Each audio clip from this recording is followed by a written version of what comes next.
Hello, we're here at Interbike with Chris Everson of NeilPryde Bicycles. Now, Chris, NeilPryde is very well known in the windsurfing industries, but not so much in the cycling yet. So could you give us a little history about NeilPryde? Absolutely, Ben. NeilPryde started in 1970 manufacturing sails. NeilPryde himself was an Olympic sailor and he wanted to become a faster sailor. So he figured the best way to do that was to manufacture sails, learn about the manufacturing process, make faster sails, which is all about wind management. And he was very successful in doing so. And so how does that translate to making bicycles?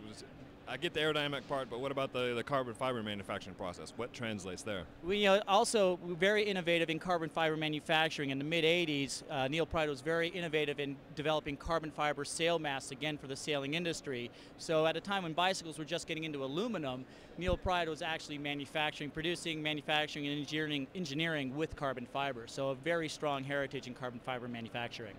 Now you've got the Elise aero bike. There's a number of carbon aero bikes out there. What's different about this one?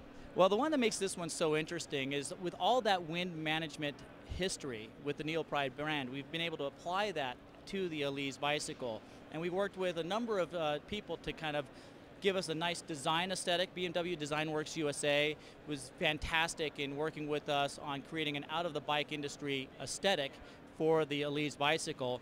And then with the sailing background, we realized that we don't need to over-manage the wind. So one of the things that the Elise bike does very well is not over-manage or try to over-manipulate the wind. There's no reason to manage wind when it doesn't need to be managed.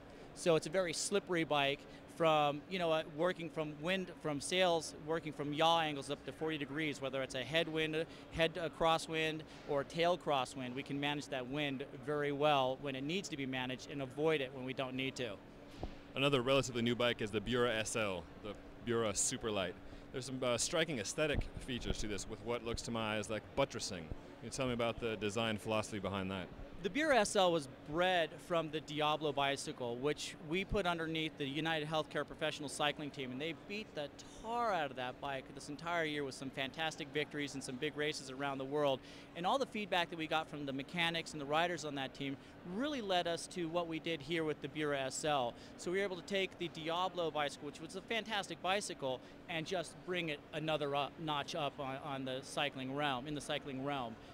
With those buttresses here that you pointed out, helps create a stiff, strong bike, tapered top tube. It gives it a very stiff front end, but nice, comfortable ride at the back end of the bicycle. One of the things we learned with the Diablo, it's a very rigid bicycle, and then for the longer rides, you want a little more seated rider comfort, so we designed that into the bicycle without losing, as a matter of fact, improving the bottom half of the bike's rigidity for power transfer. And finally, let's wrap up briefly with the Biamo time trial machine.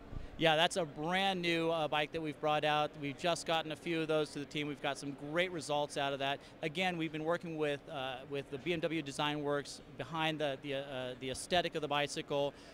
Camtail design, but again, not over managing the wind. It's all about power transfer. We put the United Healthcare riders on that bicycle, and they were finding that it was really effective when you have to accelerate out of corners. They weren't losing any of that power. So super aerodynamic, very lightweight, and very good power transfer. So it's a really nice, again, from a wind management history, a great way for NeilPryde to showcase in the bike world.